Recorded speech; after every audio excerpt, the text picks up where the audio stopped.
ผู้ใดมีธรรมนำจิตผู้นั้นบัณฑิตแจ่มใสผู้ใดอธรรมนำใจผู้นั้นมีภัยเป็นพานบ้านใดมีธรรมนำหนุนบ้านนั้นอบอุ่นสมัครสมานบ้านใดอธรรมสาทานบ้านนั้นพลุ่งพล่านเพียงเพลิงหน่วยใดมีธรรมกำกับหน่วยนั้นไม่ยับยุ่งเหยิงหน่วยใดอธรรมบันเทิงหน่วยนั้นพลันเปิงอัปราสกุลใดมีธรรมกำหนดสกุลนั้นเกียรติยศเจิดจ้าสกุลใดอธรรมนำพาสกุลนั้นไม่ช้าวอดวายเมืองใดมีธรรมอำรุงเมืองนั้นเฟื่องฟุ้งสมหมายเมืองใดอธรรมกำจาย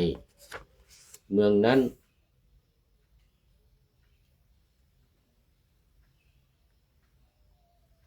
เมืองร้ายร้อนรนรัฐใดมีธรรมนำรัฐรัฐนั้นสุขสวัสดิ์สถาผลรัฐใดอธรรมนำชนรัฐนั้นปี้ปนประชาธรรมนำความดีสีสุขอธรรมนำทุกข์รอท่าธรรมมีธรรมทวีอธรรมนำพาสุดแต่ศรัทธาเลือกเอาขอถวายความนอบน้อมแด่พระรัตนตรัยมีพระพุทธเจ้าเป็นต้นขอถวายความเคารพพระมหาเถระ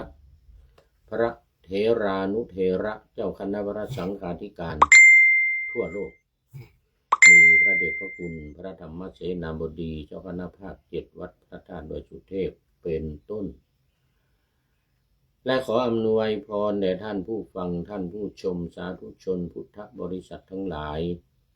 วันนี้รายการธรรมทัศน์ของวัดพระธาตุดอยสุเทพ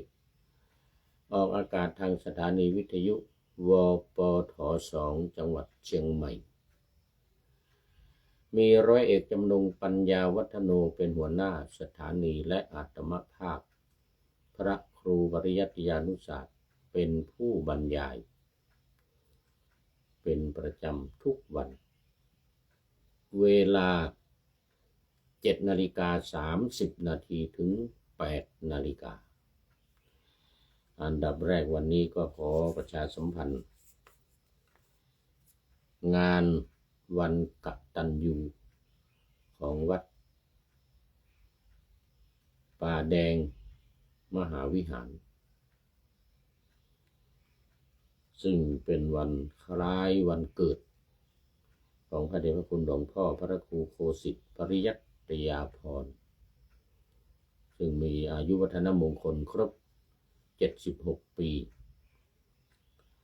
ในวันที่26พฤษภาคม2569เวลา 9 นาฬิกาเป็นต้นไปก็จะมีการเจริญพระพุทธมนต์มีทักษิณาก่อนทักษิณาอุทิศถวายให้แก่บรรพชนทั้งหลายอดีตเจ้าอาวาสวัดป่าแดงมหาวิหารที่มรณภาพไปแล้วทุกรูปแล้วก็บิดา เนี่ยของท่านพระครูโคสิตปริยัติยาภรณ์ที่ลงรับไปแล้ว เป็นต้นเป็นต้นเสร็จแล้วก็ขอไป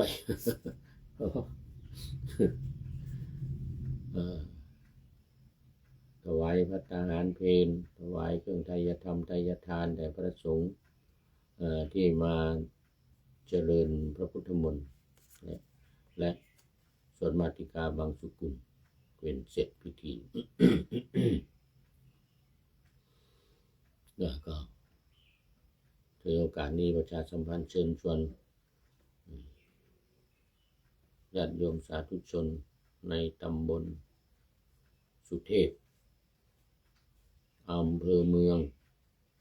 แล้วก็อำเภอลีจังหวัดลำพูนด้วย เป็นต้นด้วยนะเป็นต้นมารวมกัน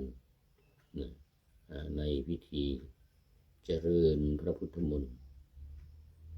สืบชะตาหลวงในวันที่ 26 พฤษภาคมที่จะถึงนี้ตอนนี้ก็เข้ามาสู่เนื้อหาสาระของธรรมะโอ้ดอกฮักซิตี้โอ้สาธุโอ้นานแล้วไม่เข้ามาเมื่อเดือนกุมภาเจอกันที่วัดดอยสัปปัญญูท่านอาจารย์แนะนำว่าผมนี่แหละดอกฮักซิตี้ว่างั้น สาธุอำเภอสันทราย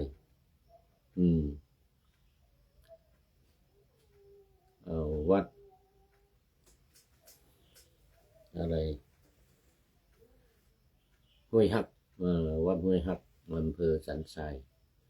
จังหวัดเชียงใหม่โอ้ขอบคุณมากครับนี่นานแล้วไม่ได้เข้ามานี่หลายเดือนละไม่ถึงเดือนไม่ถึงเดือน ขอบคุณมากวันนี้มาตั้งแต่ไก่ไม่ทันหูสุริโยยังไม่จับขอบฟ้าปะหน้าธรรมะยังไม่เสร็จดีกำลังจะเสร็จ โอ้ขอบคุณมากนะเป็นท่านแรกนึกว่าไม่มีใครแล้วเนี่ยเพราะว่ามันเป็นเวลาใกล้จะเพลFC ทั้งหลายที่เป็นพระเป็นเนรก็อาจจะยุ่งเกี่ยวกับการฉันภัตตาหารเพลอาจจะสวดมนต์อาจจะเตรียมถวายพรพระอะไรทำนองนี้นะ แต่ก็ยังมีดอกฮักซิตี้เข้ามาอยู่นึกว่าจะพูดให้ผีฟังก่อน เพราะว่ารายการนี้ทำล่วงหน้ามา3 วันล่วงหน้าไป3 วันนู่นจะไปออกอากาศนี่หลังจากนี้ไปอีก3 วัน เพราะว่าตอนนี้ต้องทุนรายการไว้เยอะๆใกล้วันวิสาขบูชาเดี๋ยวจะมีงาน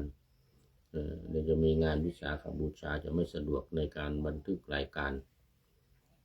ต้องมีงานนั้นมีงานนี้เกี่ยวกับวิสาขบูชาแล้วจะมีการเดินขึ้นดอยสุเทพไหว้สาปารมีพระบรมธาตุดอยสุเทพวันที่30ที่จะถึงนี่แหละ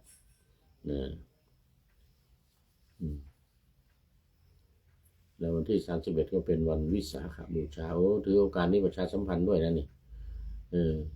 งานเตลขึ้นดอยสุเทพวันแรม14 ค่ำตรงกับวันที่30 พฤษภาคมที่จะถึงนี้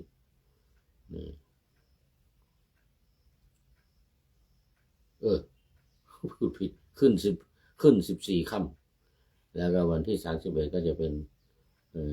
วันพระใหญ่ขึ้น15 ค่ำเป็นวันวิสาขบูชาจะได้มีการอัญเชิญน้ำสงฆ์พระราชทานจากพระบาทสมเด็จพระเจ้าอยู่หัวนู่นจากเชิงดอยสุเทพ หน้าวัดศรีโสดาลานครูบาเจ้าศรีวิชัย แล้วก็แห่ขึ้นมาถึงบนดอยสุเทพก็ตอนเช้าตีห้าตีสี่ตีห้านี่แหละก็ถึง6 โมงก็ทำบุญตักบาตรพระภิกษุสงฆ์สามเณร500 รูปที่ลานหน้าบันไดนาคหน้าอนุสาวรีย์ครูบาเจ้าศรีวิชัย500 รูปทำบุญตักบาตรเชิญชวนญาติโยมเหมือนทุกปีนะวิสาขบูชาเหมือนทุกปีมาร่วมกันทำบุญตักบาตรพระสงฆ์ที่อาราธนามาทั่วจังหวัดเชียงใหม่นี่นะแล้วก็มีที่อื่นมาด้วยรวมแล้ว500 รูปบางปีก็เกินนะเกิน500แต่บางปีก็ไม่ถึงก็มีแต่ก็อย่างน้อยก็400อันนี้ไม่เอาเหมือนอินเดียนะอินเดียจะมากจะน้อยก็500ไว้ก่อน แต่นี่500จริง500จริง500จริงเอาละนะขอบคุณมากเข้ามาถึงเนื้อหาสาระของธรรมะในวันนี้กันเลยเรื่องปลากระบินปลากระบินหรือปลาชื่อว่ากัปปิละนี่นะสำหรับธรรมะก็ขยับมาอีกหน่อยวันนี้ว่าเพราะฉะนั้น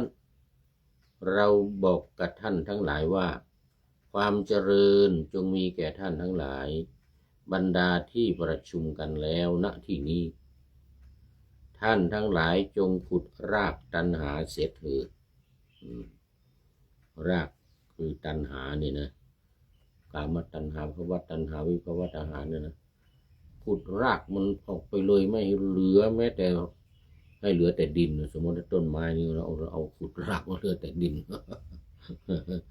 อันนั้นการตัณหา3 อย่างนี้ก็ขุดออกไปให้หมดอย่าให้เหลือในใจของเราประหนึ่งผู้ต้องการแฝกขุดหญ้าคมบางเสียฉะนั้นมารอย่าระรานท่านทั้งหลายบ่อยๆว่างั้นนะดุจกระแสน้ำระรานไม้อ้อฉะนั้นนี่สำหรับคำอธิบายก็มาถึงนี่สุดท้าย2 บาทคาถาว่ามาโวนรังวะสโตวะมาโรพันชิปุนับปุนังความว่ากิเลสมารมรณมารและเทวปุตตมารจงอย่าระรานท่านทั้งหลายบ่อยๆเหมือนกระแสน้ำพัดมาโดยกำลังแรงระรานไม้อ้อซึ่งเกิดอยู่ริมกระแสน้ำริมฝั่งแห่งที่มีกระแสน้ำเชี่ยวฉะนั้นนะกิเลสมารในนี้เอามารอยู่3 อย่างกิเลสมารมรณมารและเทวปุตตมารกิเลสมารนี่ยังไงก็คือกิเลสราคะโทสะโมหะนี่แหละถือว่าเป็นมารตัวร้ายในตัวของเราอยู่ในตัวของเรานี่แหละไอ้มารตัวนี้แหละ มารคือกิเลสนี่นะเพราะว่าถ้าเราไม่กำจัดนะไม่กำจัดมารคือกิเลสนี่นะก็จะรังควานในใจของเราทำให้เรานี่มีราคะกามราคะเป็นต้นนะกามราคะภวราคะภพนะแล้วก็วิภพก็จะรังควานอยู่ในใจของเรา อันนี้2 มรณมารนี่ก็คือความตาย มรณมารนี่คือความตายก็จะคุกคามเราเนี่ยเราจะต้องตายแล้วก็ทำให้เรากลัวในเรื่องของความตายและเทวปุตตมารมารคือเทพบุตรเทพบุตรในที่นี้มันจะหมายถึงเทวราชะเทพบุตรสมมุติเขาเรียกสมมุติเทพสมมุติเทพก็เทวดาโดยสมมุติก็หมายถึงพระราชาหรือพระเจ้าแผ่นดินแต่พระเจ้าแผ่นดินนี้จะรังควานจะทำเรานี่ก็เพราะว่าเรามีความผิดนั่นเองถ้าไม่มีความผิดพระราชาจะไม่ทำโทษพระราชาจะไม่แตะต้องเฉพาะคนทำผิดเป็นหน้าที่ของพระราชาเพราะฉะนั้นเนื่องมาด้วยตัวของเราด้วยมารตัวนี้มารคือเทวปุตตมารนี่จึงจะไม่รังควานเราขึ้นอยู่ที่เราจงอย่าระรานท่านทั้งหลายบ่อยๆเหมือนกระแสน้ำพัดมาโดยลำพังระรานไม้อ้อคือต้นอ้อที่อยู่ตามริมฝั่งที่เกิดอยู่ริมกระแสน้ำนั่นก็คือริมฝั่งฉะนั้นแล้วก็มาดูเนื้อหาที่เล่าค้างไว้เนื้อหาที่เล่าประกอบเนื้อหาที่เล่าประกอบค้างไว้ก็คือเมื่อวานนี้ก็ได้มาถึงเลยว่า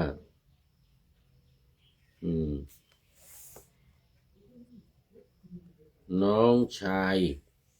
ของพระโสนเถระที่เป็นอรหันต์แล้วนั่นนะมีบวชกัน2 คน2 พี่น้องชื่อกัปปิละพี่ชายชื่อโสธนะนี่ก็พอพี่ชายเนี่ยบรรลุพระอรหันต์แล้วนะตัวเองก็คิดว่าจะเรียนพระไตรปิฎกอย่างหนุ่มอย่างน้อยจะทำคันธทุระศึกษาเล่าเรียนพระธรรมวินัยก็ปรากฏว่าเก่งกาจสามารถในการเทศในการบรรยายมีลูกศิษย์ลูกหาเต็มบ้านเต็มเมืองลาภสักการะก็ตามมาทีนี้ก็เลยหลงในลาภสักการะทั้งหลายทำให้มีความเห็นผิดสิ่งที่ผิดเห็นว่าเป็นถูกสิ่งที่ถูกเห็นว่าเป็นผิดเวลาพูดเวลาบรรยายหรือว่าเวลาแนะนำใครเป็นเรื่องที่ผิดพลาดไปหมดเพราะความหลงในลาภสักการะมีขึ้นมากเลยหลงละเลงตัวเองอยู่ในลาภสักการะเลยไม่รู้อันไหนผิดอันไหนถูกเป็นผิดเป็นถูกพระเถระทั้งหลายก็เตือนกัปปิละอย่าทำอย่างนั้นมันผิดแม้แต่พี่ชายก็จะมาเตือนทีนี้มันมีมาดู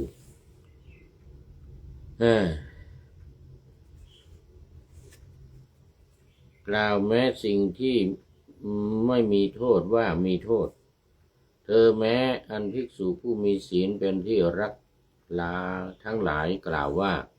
คุณกัปปิละคุณอย่าได้กล่าวอย่างนี้แล้ว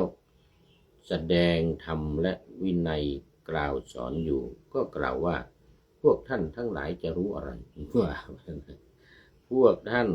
เช่นกับกำมือเปล่านั่นว่าเข้าไปอย่างนั้นเพราะตัวเองนี่เก่งเรื่องพระไตรปิฎกแต่เก่งเรื่องธรรมะเก่งเรื่องวินัยอะไรต่างๆโอ้เชี่ยวชาญก็เลยว่าตับคือไว้ใครๆก็เป็นผู้ที่ด้อยกว่าตัวเองหมดนะเป็นต้นแล้วก็เที่ยวคูตวาดภิกษุทั้งหลายเที่ยวด่าเที่ยวบริพาทตวาดภิกษุทั้งหลายคราวนี้ครั้งนั้นภิกษุทั้งหลายบอกเนื้อความนั้นแก่พระโสธนเถระผู้เป็นพี่ชายของเธอแล้วแม้พระโสธนเถระเข้าไปหาเธอแล้วตักเตือนว่าคุณกัปปิละก็การปฏิบัติชอบของภิกษุทั้งหลายผู้เช่นเธอชื่อว่าเป็นอายุพระศาสนาคือเป็นนักปริยัตินักเทศน์นักสอนเพราะฉะนั้นเธออย่าได้ละ การปฏิบัติชอบแล้ว กล่าวคัดค้านสิ่งที่เป็นกัปปิยะเป็นต้นอย่างนั้นเลยเธอไม่ได้เอื้อเฟื้อถ้อยคำแม้ของท่านคือของพี่ชายนะเราไม่รู้ด้วยพี่ชายเป็นพระอรหันต์แล้ว แม้เมื่อเป็นเช่นนี้พระเถระก็ตักเตือนเธอ2-3 ครั้งทราบว่าเธอผู้ไม่รับคำตักเตือนว่าภิกษุนี้ไม่ทำตามคำของเราจึงกล่าวว่ากัปปิละถ้าดังนั้นเธอจะปรากฏด้วยกรรมของตนอะไรเงี้ยนะกรรมจะสนองตัวเองนะดังนี้แล้วก็หลีกไปพระเถระเป็นพระอรหันต์ก็เรื่องทำอะไรไม่ได้สอนแล้วก็ไม่เอาไม่เชื่อไม่ฟังก็หลีกไปโอ้ตอนนี้ขอต้อนรับพระเดชพระคุณหลวงพ่อสุทธิสงึมรำนี่มาตามคติ ท้ายรายการวันนี้จะหมดเวลาแล้วพระเดชพระคุณหลวงพ่อเข้ามาแล้วพร้อมโดยหัวใจใสๆสีชมพูวันเกิดของผู้พูดสาธุสาธุกราบขอบพระคุณพระเดชพระคุณหลวงพ่อมากมาวันนี้ก็จะเป็นท่านสุดท้ายเข้าสู่เส้นชัยของรายการเดี๋ยวว่าทีนี้ให้จบซะหน่อยก่อนน้องชายเสียคนเพราะว่าถูกทอดทิ้งเอาแล้วทีนี้ภิกษุทั้งหลายทอดทิ้งพี่ชายเป็นพระอรหันต์ก็ยังทอดทิ้งเลย หลีกไปจำเดิมแต่นั้นภิกษุทั้งหลายผู้มีศีลเป็นที่รักแม้เราอื่นทอดทิ้งเธอแล้วเธอเป็นผู้มีความประพฤติชั่วอันพวกผู้มีความประพฤติชั่วแวดล้อมอยู่วันหนึ่งคิดว่าเราจะสวดปาฏิโมกข์จึงถือพัดไปนั่งบนธรรมาสน์ในโรงอุโบสถแล้วถามว่าผู้มีอายุปาฏิโมกข์ย่อมเป็นไปเพื่อภิกษุทั้งหลายผู้ประชุมกันแล้วในที่นี้หรือขึ้นนั่งบนธรรมาสน์แล้วก็ท่านทั้งหลายจะฟังปาฏิโมกข์กันใช่ไหมอย่างนี้นะถามว่าเห็นภิกษุทั้งหลายนิ่งเสียด้วยคิดว่าประโยชน์อะไรด้วยคำโต้ตอบที่เราจะให้แก่ภิกษุรูปนี้เราพากันนิ่งแต่ว่าไม่ตอบคือไม่รับไม่ยอมฟังไม่ฟังไม่เชื่อฟังจึงจะสวดก็สวดไปแล้วไม่สนใจว่าไงนะจึงกล่าวว่าผู้มีอายุธรรมก็ดีวินัยก็ดีไม่มีเอาไปอย่างนั้นธรรมก็ดีวินัยก็ดีไม่มีนะประโยชน์อะไรด้วยปาฏิโมกข์ก็พวกท่านจะฟังหรือไม่ฟังที่พวกท่านจะฟังหรือไม่ฟังนะธรรมก็ดีวินัยก็ดีไม่มีหรอกนะท่านจะฟังหรือไม่ฟังก็หาประโยชน์อะไรไม่ได้ไม่เกี่ยวข้องไม่มีประโยชน์อะไรหรอกนะดังนี้แล้วก็ลุกจากอาสนะเธอยังศาสนาคือปริยัติของพระผู้มีพระภาคทรงนามว่ากัสสปะให้เสื่อมลงแล้วด้วยอาการอย่างนี้แม้พระโสธนเถระก็ปรินิพพานในวันนั้นเองในการสิ้นอายุภิกษุกัปปิละเกิดในอเวจีมหานรกมารดาและน้องสาวของเธอแม้นั้นถึงทิฏฐานุคติของเธอนั่นแหละคือมารดาชื่อตาปณีนะตาปนาตาปนาด่าบริพาทภิกษุทั้งหลายผู้มีศีลเป็นที่รักก็บังเกิดในอเวจีมหานรกนั้นเหมือนกันเอาละตอนนี้หมดเวลาจบไว้แค่นี้ก่อนพระเดชพระคุณหลวงพ่อสุทธิสงึมรำเห็นไหมมาสุดท้ายเป็นสุดท้ายของรายการนะครับขอบพระคุณหลวงพ่อเป็นอย่างยิ่งแล้วก็ดอกฮักซิตี้ด้วย มาดูข้อคิดท้ายรายการในวันนี้ได้จากผู้ใดหนอแลมาดูก่อนโอ้ท่านนายพลนเรศจิตลักษณ์ของเรานี้เองบอกว่าเป็นของเก่านะว่างั้นนะท่านนายพลจิตลักษณ์เอามาเผยแพร่แล้วบอกว่า ผู้ใดมีธรรมนำจิตโอ้นี่เป็นกลอน6ผู้นั้นบัณฑิตแจ่มใสผู้ใดอธรรมนำใจผู้นั้นมีภัยเป็นพานเดี๋ยวในเรื่องนี้ก็วันนี้ก็เป็นเรื่องของธรรมกับอธรรมซึ่งจะให้ผลต่างกันให้ผลต่างกันบ้านใดเมื่อกี้ผู้ใดนะผู้คนอันนี้บ้านใดมีธรรมนำหนุนบ้านนั้นอบอุ่นสมัครสมานบ้านใดอาจทำสาธารก็คือเป็นสาธารณะมันอยู่ในหมู่บ้าน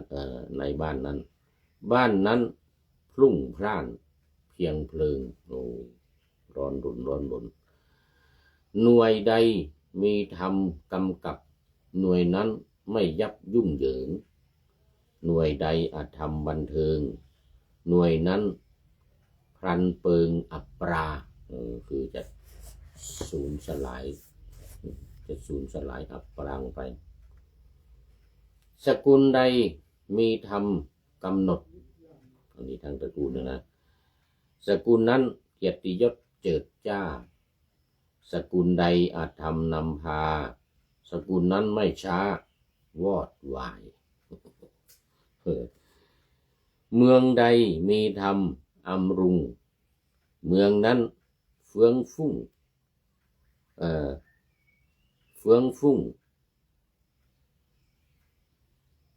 สมหมายเมืองนั้นเฟื่องฟุ้งสมหมายเมืองใดอาธรรมกำจายโอ้อาธรรมนี่เจริญเมืองนั้นเมืองร้ายร้อนรนรัฐใดมีธรรมนำรัฐนั้นสุขสวัสดิ์สถาผลรัฐใดอาธรรมนำชนรัฐนั้นปี้ป่นประชาชนลดแตกสลายยับกันหมดธรรมนำความดีสีสุขอธรรมนำทุกข์รอท่าธรรมทวีอธรรมนำพาสุดแต่ศรัทธาเลือกเอาโอ้วันนี้ก็โมทนาขอบคุณกับท่านนายพลนเรศจิตลักษณ์ไว้ณที่นี้เป็นอย่างยิ่ง ขอนำรายการธรรมะทัดไปก่อนแล้วจะย้อนมาใหม่ในวันหลังเพื่อให้ท่านทั้งหลายได้รับฟังพระธรรมเทศนาเหมือนดังเดิมเป็นธรรมะในพระไตรปิฎก3ธรรมบทอันงดงามบรรยายเสริมอธิบายใจความเหมาะมาต่อเติมยกนิทานดั้งเดิมเสริมบทธรรมขอทุกท่านสุขกายสบายใจปรารถนาสิ่งใดอันเลิศล้ำจงเพิ่มพูนตามบุญงามและตามกรรมที่ได้บำเพ็ญไว้ทุกประการขอเจริญพร